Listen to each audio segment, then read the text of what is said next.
All right, everyone. GM, good morning. Thank you all for once again joining me for another InvArch Weekly Community Call. We have a lot to talk about today, so we won't waste your time and we'll get right into it. With that being said, everybody is kind of familiar with how we like to start these calls off. With that being said, I'll go ahead and just tell you, for those of you guys who this may be your first time, we usually like to introduce ourselves a little bit, tell ourselves like how we had, like what we did during the week, something that was fun personally, and then something cool inside the Sami ecosystem that you've noticed that you thought was really, really cool. So with that being said, for me, my personal thing, I would say it was probably getting to take my kids out. Like I've been taking my kids out more and like taking them hiking and stuff, and just getting to like see them interact with nature and like get out and involved before it got really nasty cold like it is now was really, really cool. Unfortunately, it looks like for the foreseeable future it's just going to be cold for where I live from here on out, but the winter is looming, right? So that's kind of a given. But with that being said, what was my favorite thing inside Sama this week? I feel like this one might be a bit obvious, or somebody else might have wanted to say this one, but I was wanting to say, Polkadot becoming a software instead of a security. That was very significant, very, very cool, big achievement, and I just wanted to highlight that because, once again, it's very, very significant. So once that happened, I was kind of surprised, but I was once again very, very happy, very pleased with it. With that being said, AJ, sir, would you like to share with the community how your week and something cool inside Sama? Yeah, for sure. So I'm getting back into DJing. I used to DJ back in university, ran my own little business. It was actually one of my firsts that I've done, and I miss it. I miss leading a crowd and getting them hyped and seeing them vibe to music and to like my sets and stuff. So yeah, so I basically got my hands on a new DJ controller, and have been working on, of course, in work after hours, but we're working on some DJ sets, as well as an exciting Sama event. I would say like the Imbu and Mangata LBP. That was pretty cool. Participated in that, and basically claimed my, what's it called here? Um, oh, there's a kid in here. Oh, it's 123 Tiger. She joined our community call. Shout out to 123 Tiger. She hasn't been here for a long time, understandably. But it's a pleasure to have you join us this morning, Tiger. Welcome.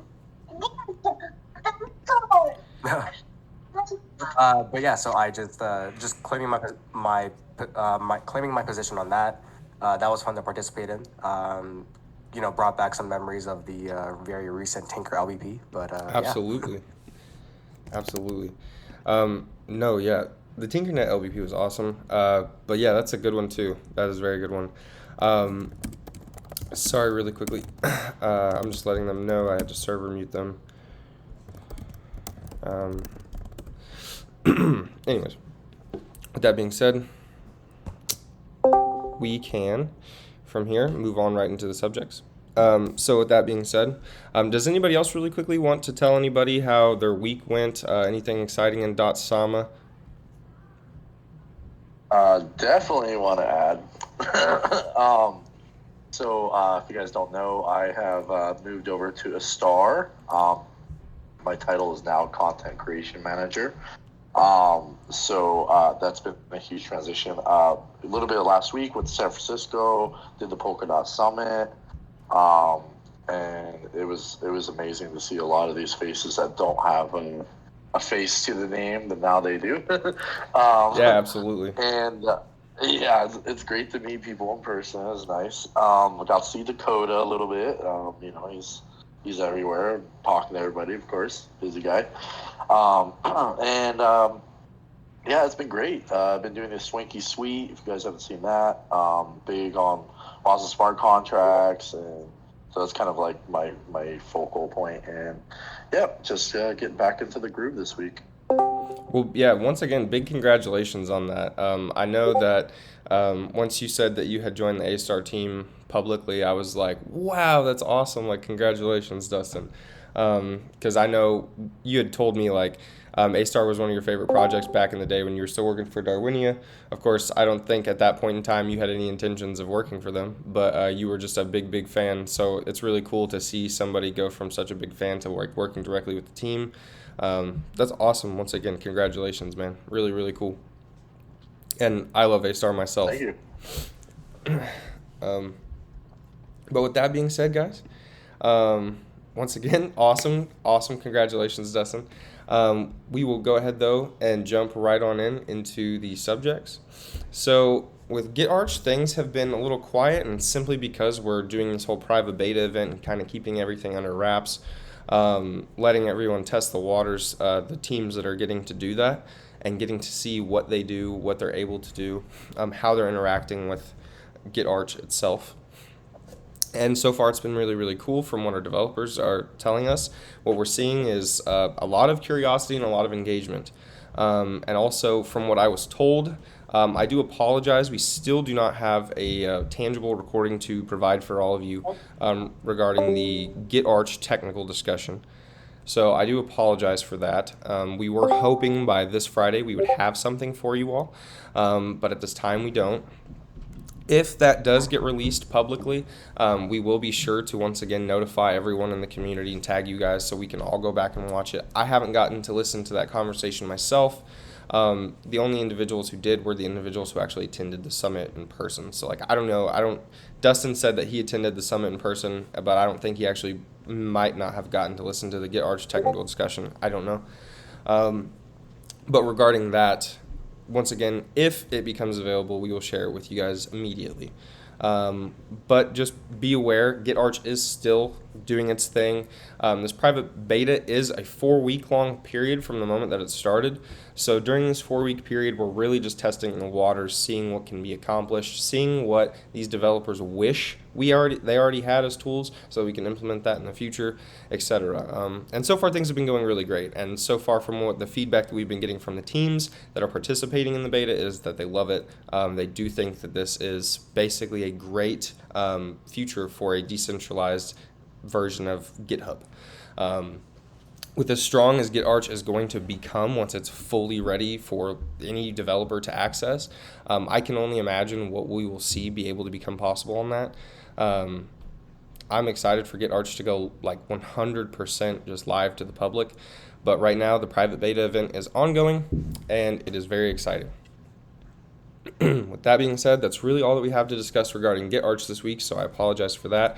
I wish I had more to share with you guys regarding GitArch. I know it's one of everybody's favorite subjects, but once again, that technical discussion I'm hoping will be published. If it is, we'll share that video with you guys.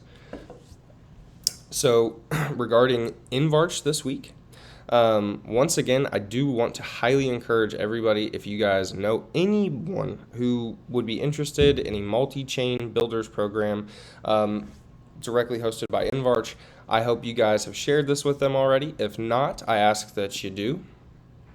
I'll copy a link to this tweet. It's just from October 22nd, but it's very key. We want people to be prepared for this. We want people to know about this. And so far, this is really the only tweet that we've talked about it so far. So that's why I keep reiterating it during these community calls, is because I want people to be aware of this. It's very, very, very important. We're going to have a multi-chain InvArch Builders program. You yourself as an individual can register, or a team, and you can use the most powerful technology and building blocks in Web3. If this sounds like you or somebody you think might be interested in this, I highly, highly encourage you, please share this with them. We want as many people interested in this as possible, and if nobody knows about it, then nobody will be able to participate. So please, if you haven't already, share it. If you've shared it, feel free to share it again, even if so. We want as many people to know about it as possible. So with that being said, I hope you guys are excited for that. More details are coming soon in the near future, of course. But we wanted to make sure that the public is 100% aware of what is going on, and just that we're gearing up for that future. So, what does minting your idea as an IP asset actually mean? Well, let's find out. Share that with you guys there. Go back here myself, sorry. So, what does minting your idea as an IP asset actually mean? So, it means that, sorry, my throat. It means that, for one, it's a non-fungible asset. So, InV4, for you guys who don't know, is the heart blood of InvArch, I would say. It's the first, protocol that shaped the idea for what InvArch was supposed to become. Now, I'm not downplaying OSIF or XCA, but I am saying InV4 is the most robust thing that we can imagine, really, right now. And it's so lucrative as a protocol. It's crazy. The way that they can describe it to you, the different things that it can do, will truly blow your mind. Like having DAOs that are owned by NFTs and NFTs that own NFTs that own NFTs, and just how deep these different layers can go. It's very, very intense. And I know I was trying to explain this the other day to somebody from the Avalanche ecosystem who is just kind of getting interested in DOT. And so I was like, yeah, well, there's Polkadot and Kusama, and they didn't even know about Kusama. So I had to break that down for them. And then I started telling them about InvArch and what InV4 can do and stuff. And they were like, dude, this is way, way too much. And I was just like, oh, okay, I apologize, like baby steps at a time, right? So we just went back to Polkadot and Kusama. I'm breaking that down more for them at this point in time. But they're extremely interested in InvArch because they see the potential that it has. Once again, regarding InvArch, if you guys haven't, we do have several discussions, and I highly encourage you guys to utilize the community knowledge base that's public. If you guys go in the Discord channel and you guys go scroll up to the top and go to the knowledge base, there's a link to it available at all times. You guys are more than welcome to use that at your free will. Once again, that is updated regularly, meaning if you guys are looking for something that may have come out this week, it's likely already in there. I try to keep that thing up to date 100% of the time. So with that being said, there's InV4. Its management rights can be streamlined. It's internationally compliant, which that's a huge deal. It can be funded on-chain. That's OSIF. Its uniqueness is 100% protected, and it's cross-chain authenticated through XCA. Minting your idea as an IP asset truly will be the future of how you're going about a creator economy. It just won't make sense to have to go through the patenting system. Why would you go through all that trouble? Why would you go through all that money with less security and less just reassurance? It wouldn't make sense. It would be the less cost-efficient option by far, and it just won't be practical anymore. And with the digital age that we're all helping to build, and the future the future for our children, everything, I truly believe that this will be the hub of innovation, where InV4 truly will be like that first block, so to say, in the brick wall that becomes all of Tinkernet, InvArch, all of that. And InV4 is like the first brick laid in that layer. So once again, I feel like people get very, very, very excited about OSIF. I know I do. I have a lot of people that get excited about XCA because, protection, cross-chain authenticated assets is a huge deal. But InV4 truly is the first, and I like to bring it back to that simply because of it. Without InV4, you wouldn't have OSIF or XCA. So without InV4, you don't have InvArch. With that being said, though, I'd like to kind of move on into the next thing, which is strong, transformative NFT primitives. If you guys didn't see it, we did kind of let out this little thing of, you've likely heard of what NFT primitives are, but what are they? Let's explore it. So in computer science, primitive data types are a set of basic data types from which all other data types are constructed. And in other words, it is a foundation distinguished at a basic structure in which more elaborate data types can be built from. In the context of blockchain, it's a transaction in the ledger that holds some properties but does not hold any significant substance. The significant substance or meaning is when something is applied to it, i.e. a social construct of an image-based collectible. At InvArch, we are introducing new NFT primitives for defining how all other IP-based data types are constructed. You can take a look at our NFT primitives below.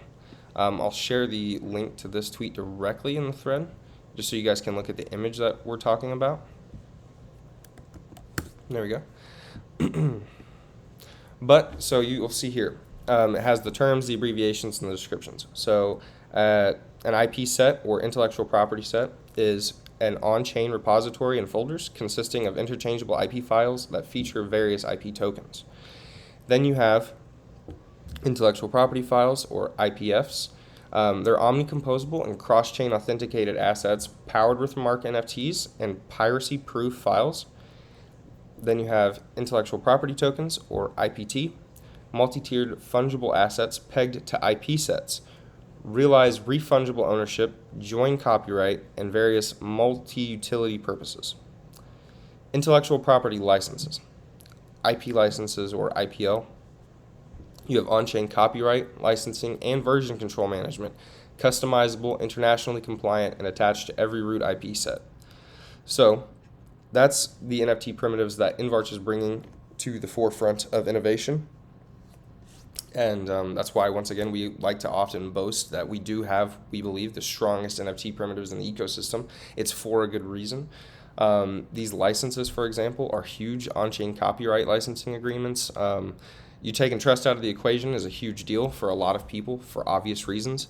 We're talking about that. It's kind of funny. I actually just yesterday, just to kind of bring this all into light, somebody attempted to scam me from the marketplace. I was trying to sell this item, and this person got on there and messaged me, and we started going back and forth. He was like, I'm willing to pay X amount of money for it. I'm like, okay, I can do that. And started going through like this whole process of, okay, I'm going to send you the money now. And I requested it. It was showing as pending. And then I got this really elaborate email that I almost fell for. It was like I had to go and actually deliver the item to the post office, ship it, get the tracking number before the funds that were pending could be released to me. And it looked so legit. It had been over like a year and a half since I had used PayPal. So I was just like, this seems really fishy. Why do I have to send my item before I get the money? And so I called PayPal, and they were like, yeah, that's not a thing. So I was just like, okay, yeah, definitely trying to get scammed. But it goes without saying, if you have things that can be protected, it's worth having it. Once again, people try to scam you out of absolutely anything or steal anything from you, rip anything off from you. So if you have, for example, an IP asset that's protected on chain and someone tries to rip it off of you, it'll get flagged. So I think it's very reassuring knowing that, because not even the U.S. patent system has something that actually offers anything like that. With that being said, I will kind of move on into what I guess like the bigger portion of the InvArch section for today. Excuse me, Richard. Can I quickly ask a question about IP licenses? So how does it prevent indeed being scammed for the royalty payments? So regarding how this all works, that's going to be tied into XCA. Now, XCA hasn't actually been started like being developed yet, right? So that is going to be the last protocol that we finish up. Currently, we're wrapping up OSIF. OSIF is expected to be deployed within this month, meaning that XCA will be rapidly started on. Once XCA is finished, that's when you can expect all the updated information regarding how it's going to protect against these. Now, they've gone into it, but it is extremely technical.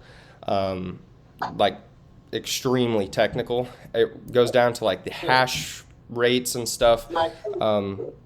But going into a more thorough explanation, I absolutely understand like everybody's concern there. How is it going to protect? How is it going to protect?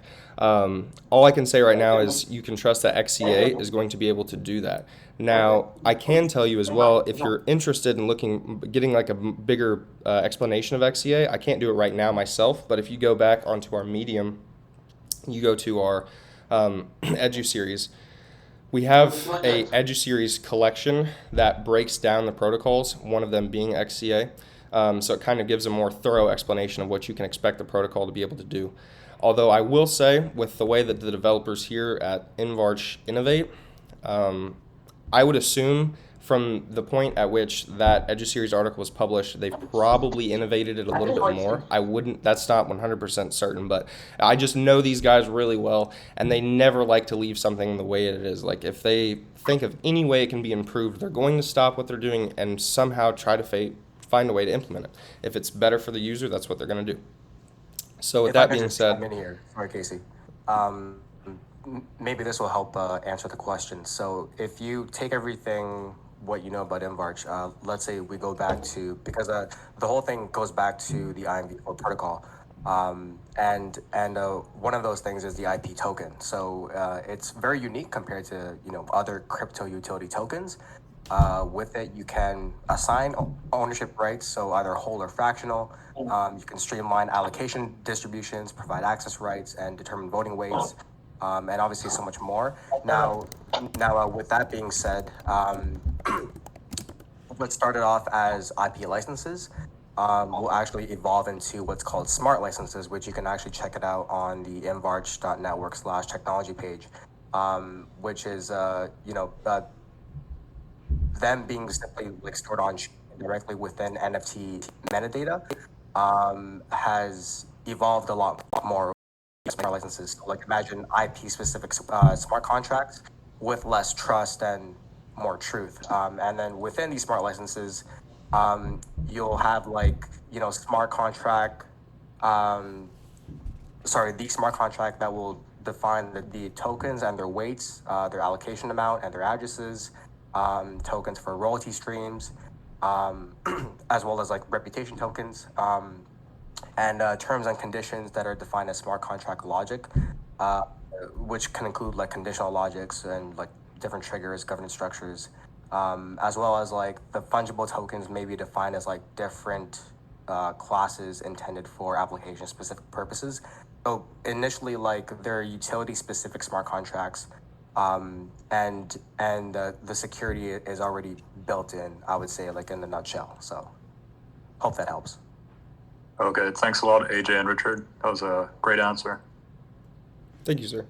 And yes, AJ, thank you for breaking that down way more in depth. I was trying to stay on the most base level, but you broke it down. So with that being said, once again, the IPT tokens, they are kind of an added security, but XCA also is there's a lot of security that goes into it, because we are well aware that when you come to talking about real world IP assets, there is no room for error.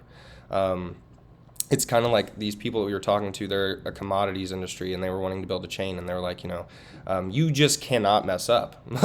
You can't. We're they said one mess up on anywhere, if they were doing something along, even in blockchain, it's going to cost them millions of dollars. And some people's ideas are absolutely brilliant. They're genius. People are going to want to dump money into these ideas. This is OSIF is a very philanthropic approach, for example.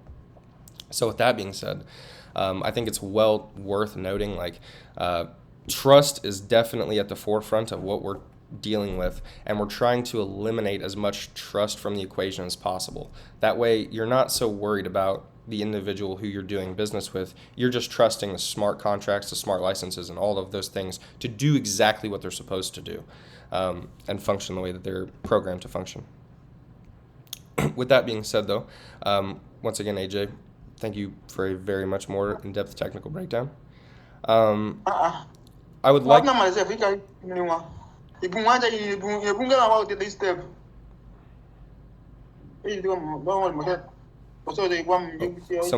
speaking. Okay, I thought someone was trying to ask a question. I think they're just speaking unmuted. Okay, with that being said, I want to kind of update you guys regarding, I don't know if anybody's seen it. I posted it, published it, but there has been I would say a pretty significant shift in the InvArch Ambassador program. So we used to have what was called the InvArch Ambassador Army, which was a rather large group. I would say over the course of an entire year, we've had, I think, over 800, close to 800 ambassadors. So pretty significant numbers, a lot of grassroots support coming from a lot of different places all over the world. So big shout out to all of you guys. We couldn't have made it as far as we have without you. With the support that we've received, we've genuinely grown our network organically 100% of the way from, literally no followers to over 10,000 in just a year. And also, with that being said, I would say I don't like to toot our own horn, but it is worth mentioning inside the ecosystem itself, we have become well noted. I would say a lot of the teams, the bigger teams as well, they know who we are. They want to, interact with us. We're happy to be in this position. But once again, we couldn't have made it here without all of you guys. With that being said, the ambassador program was originally supposed to end in October. That was the plan last year in October, right? As that got closer and closer and closer, we realized we didn't really want the ambassador program to end. But we did want it to have a significant shift from, where we were a year ago and what the network's needs were then to what the network's needs are now. And so, with that being said, we did have a major change. Major change being we no longer have a huge army of ambassadors. We don't have over 100 people, so to say. Instead, we're going to have 3 head ambassadors. These individuals are going to be responsible for articles or videos or influence. Now, they have specific requirements that you're supposed to be able to meet to be able to actually get in these positions. With that being said as well, there are other positions. Now, these head ambassadors, there's just 3 of them. There can only really be a total of 15 ambassadors in the program.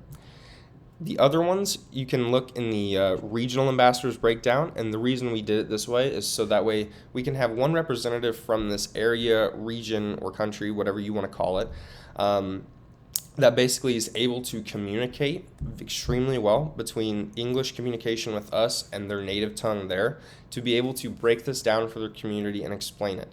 So I want the regional ambassadors, for example, what they'll be doing is they're kind of like our moderators. So they're looking for phishing attempts, scamming attempts, NSFW content being posted and spammed, stuff like that. And they're deleting it from the server before hopefully anybody sees it or notices or gets a phishing attempt going.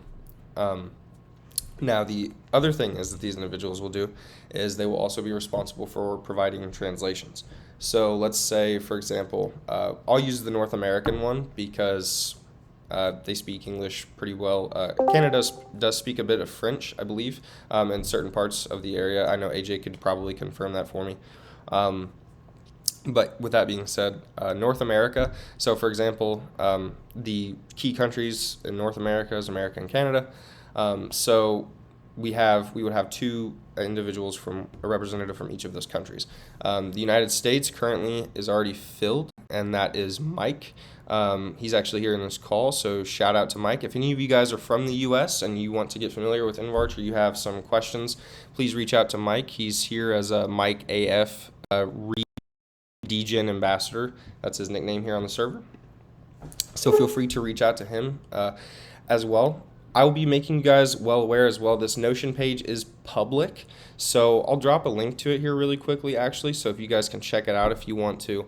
And you guys will be able to see these individuals get filled in. So Mike, I actually only can, but you will see his information listed in here at a later point today. So you guys can actively see if these positions are filled as we're kind of going along. But with that being said, I'm going to drop a link to the site now. You guys can check it all the way out. That's just what I talked about is just the ambassadors stuff and the numbers.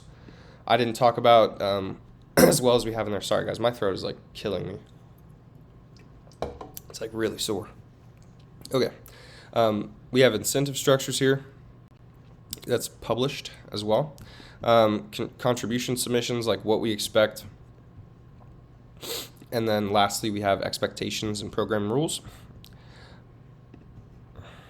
So with that being said, anybody who wants to check that out, if you've been for example, a veteran ambassador as well, so let's say you've been an ambassador for us and you want to continue this program, you want to continue helping us out, you will be able to actually submit an application. I am creating a new form.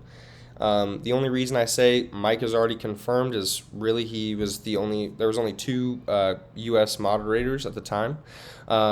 Mike met the requirements more so than the other candidate did, so he was kind of pre-selected to fill that position. Now, with that being said, that won't be the case for everybody, right? I'm creating an application that I will publish and let everybody be able to fill out if they want to be able to apply for these positions, and it will also be made available on the website. Currently, I will say you cannot apply. You cannot apply. So if you go to the website and you click either of the Army application or the Corps application, it won't take you anywhere. We're not accepting responses at this time. But I will once again make everyone aware when that new application is published and it's ready to go, and we're ready to accept applications to these positions that we're getting ready to want to fill. So if that interests you, or if you know somebody who would be a great fit for these positions and they have a passion for InvArch, please, I encourage you to share it with them. We want the greatest people. We want the best InvArchitects, the people who are the most passionate about the project, who bring the most uppity attitude with them to the project, who have a natural desire to want to help other individuals in the community and want to do so just out of the goodness of their own hearts. They want to see the network succeed in and of their own volition, and those are the types of individuals we want to give this position. With that being said, I will move on into Tinkernet, unless somebody is typing a question. But yeah, I didn't kind of finish talking about. So the veteran ambassadors, if you guys wanted to, you all are more than welcome to apply. Once again, there will not be term limits at this time for this. It will just be essentially if you perform poorly, then there's a possibility that you would be removed from the position. Or this is just an idea, so don't run with this yet. But my idea, what I would like to see happen potentially in the future, is in these regions where we get people in positions to do these regional ambassador positions, doing votes in the future and seeing if individuals will, from those communities respectively, and I would have to figure out how you can go about that with roles and things. So it would be a process. But what I would like to see happen in the near future is a process where the communities respectively can kind of vote in their own who they believe would be the best moderators or translators for the position. Now, that's just speculation. There's a chance that will not happen. That's just something that I would like to see potentially happen in the future because I'm all for decentralized governance. I would like to see people be able to have a voice in who's going to be helping them as their moderator in their community. Somebody asked, when do we expect applications to be open again? So I would assume no later than the end of next week. And that's probably later than necessary, to be honest with you. That's just me giving myself plenty of time. But I would assume next week likely. Once again, the application is almost complete. I'm just once again making a rough draft of it right now. I'm going to re-review it over and then make sure that I like it the way that it is, and once it's ready, publish it and ensure that it gets published to our website at the same time. So it's really just syncing that.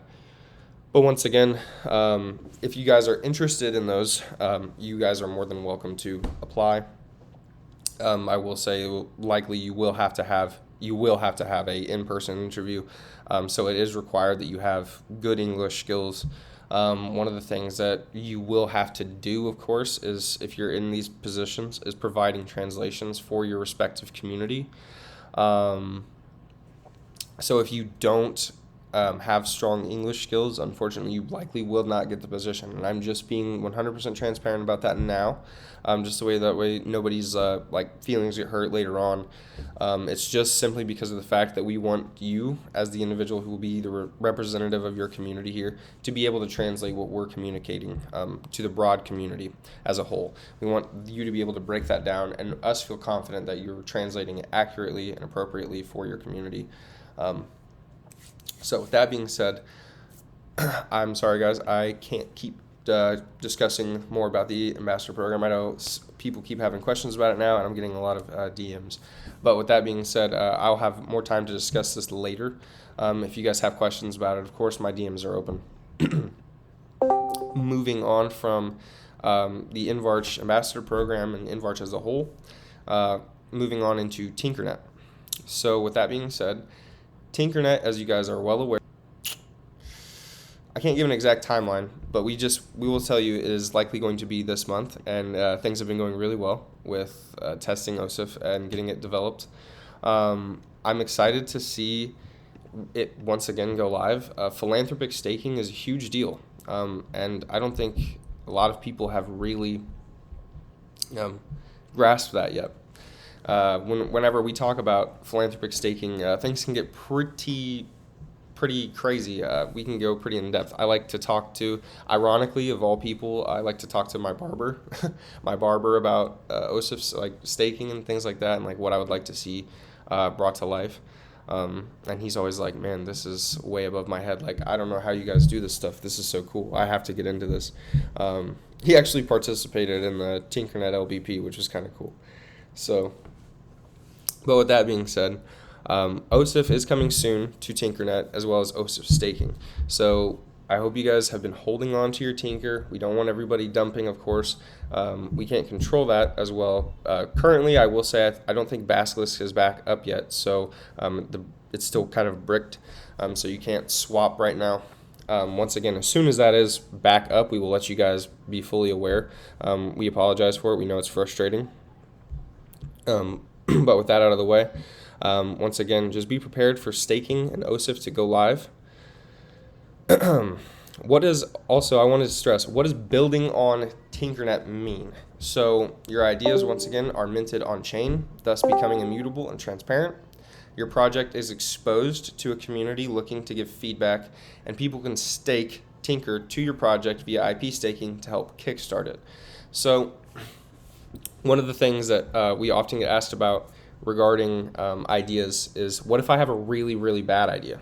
What if my idea is really, really bad, and I, mint it, and then I try to get people to stake to it?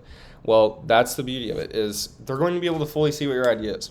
So it's not like you're blindly staking, right, to just something that has a maybe high APY, maybe low one. No, you're going to actually get to look into what you're staking to. You're going to get some information. You're going to understand what their goals are, what their mission is, what they're trying to achieve, and then you can actually stake to them, rather than just being like, oh, that has a really high APY, I'm going to stake, I'm going to hold all my money here, right? I'm going to hold all my tokens here. And I don't know if you guys have not looked at the what Crane projected for staking, his Tinker staking article. It's pretty crazy. Basically, like if 9% of the total Tinker supply was staked, I think his article said it was like in the first 3 months, the APY would be like over 300% or something like that. It was crazy. But it's going to be very lucrative. It's going to be very rewarding, we believe. But the main part of it is that it's going to fund philanthropic innovation, and that's the most exciting part. I'm really looking forward to seeing this get kickstarted and seeing all kinds of things getting developed through OSIF. I know a lot of other individuals have told me they're excited for this to get developed. They're excited to actually get to use OSIF themselves. They have a lot of great ideas that they want to secure on chain and get on the ball rolling, So I'm excited to see that future and get to see all of these people, some of whom I call friends, get to see their ideas actually flourish, come to life, and get funded. It's going to be an exciting time. Also, TinkerNet is the first key to opening the door to this new world of opportunities of innovation. TinkerNet is the bleeding edge layer 1 for the creator economy, where we say InvArch is the leading edge layer 1. I will say again, like, TinkerNet is extremely powerful.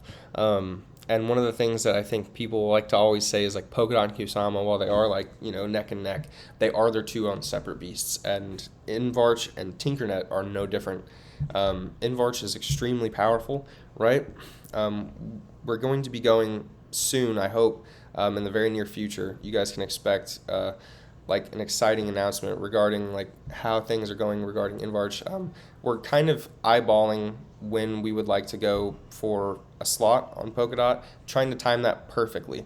And right now, what I will say, like with the way things are going in the market, of course it sucks, everything is down, but at the same time, when things go down, more people are able to take interest. So you have to look at things from both sides of the perspective, right? When things go down, unfortunately, it does hurt people's pockets, but it only hurts if you sell them. And secondly, when things are low, that's when people are more interested. They can actually get involved.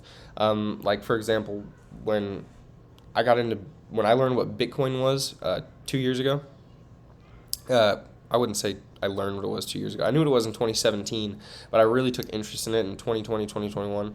But if I would have capitalized on that interest in 2017 it was still decently priced, but if I would have capitalized on it sooner, then there could have been huge return on that. But it's basically just my own fear. I was totally untrustworthy of the system and the way that it worked until I read the white paper myself, and I was like, wow, this is amazing. This is truly flawless. With that being said, I would like to also recap the Tinker staking thread. I think it's worth recapping from last week, for that being said, so that way everyone's kind of aware what's going to happen with that. So what is Tinker? Tinker is the native token to Tinkernet. It is the lifeblood that fuels innovation, development, and transactions on the Tinkernet network. It can be used to mint IP assets, vote on governance proposals, cover transaction fees, and more. What is Tinker staking? Tinker staking is a groundbreaking component of what will be known as the OSIF, On-Chain Innovation Funding Protocol. With Tinker staking, you'll be able to stake your Tinker tokens to the network by choosing 0 to various IP stake sets. In other words, as a Tinker staker, you will be able to choose an idea that you are absolutely fond of and truly support and stake your Tinker with it. For example, a group consisting of 3 developers and a marketing expert create an IP set that consists of a project and plans, etc., to create the world's first printer that never needs more ink on Tinkernet. But they're lacking the funds to get it kickstarted. You, as a Tinker staker, happen to like this idea, and therefore become determined to support it through its development. You decide to stake 10,000 Tinker to this IP set.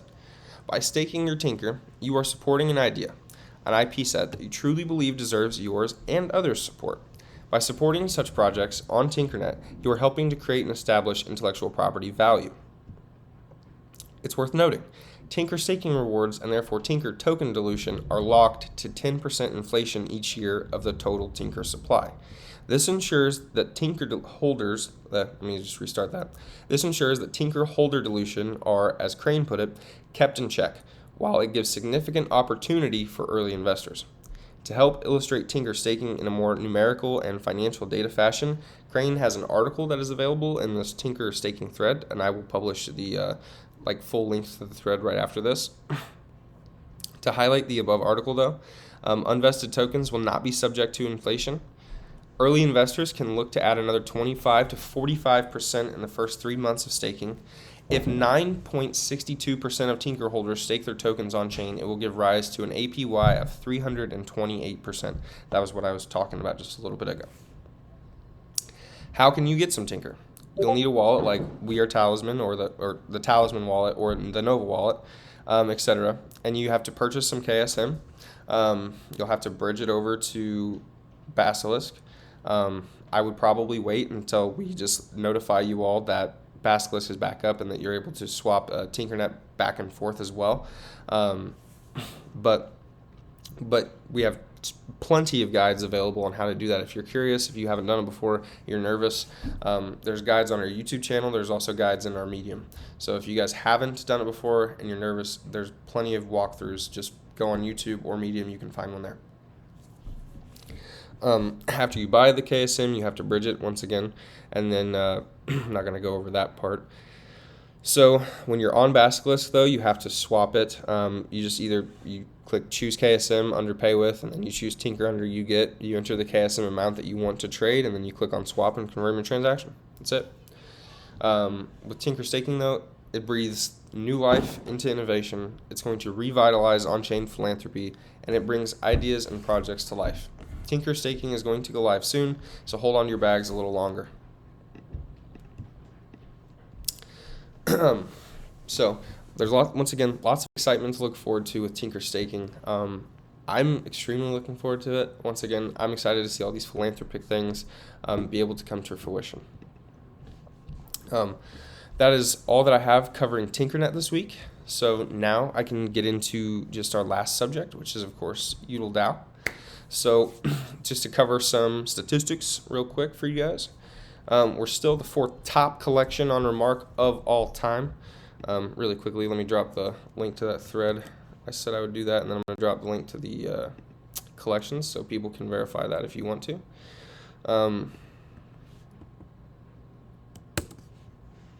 Drop that there. Still the 4th top collection of all time on Remark. And then on 2nd collection on Remark so far in the past month, and we're weekly setting at spot number 4. The floor price right now, let me actually just verify that by popping in here. Yeah, it's still 9.25 is the floor price right now, KSM. And KSM is currently setting at, I will tell you guys because it's been so volatile. So KSM is currently sitting at $25.98 from what I'm reading. So if you're interested in getting your hands on a UDL ticket, especially before the next Tinker airdrop in December, I highly recommend you guys do so.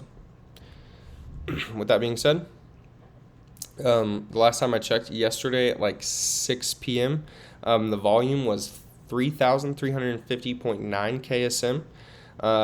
And then, once again, I would like to kind of apologize for the delay, guys. We know that the bonfire event's been delayed.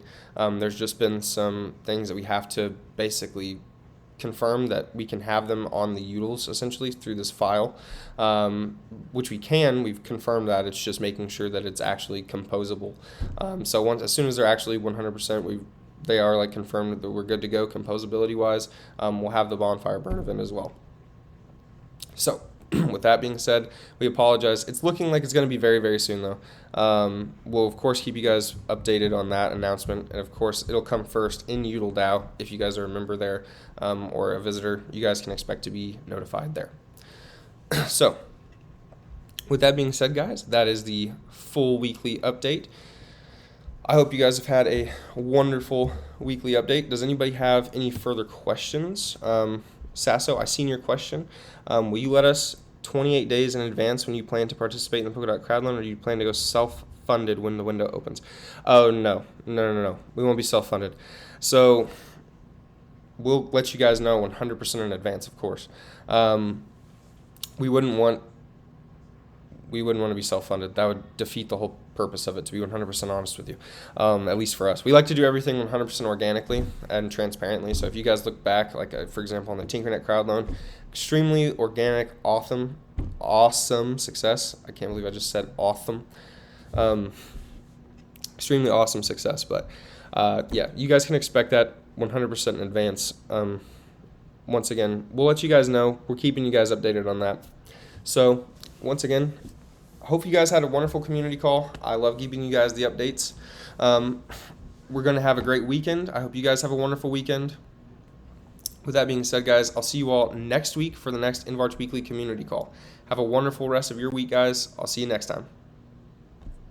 Thanks, everyone, for coming out. Have a good weekend.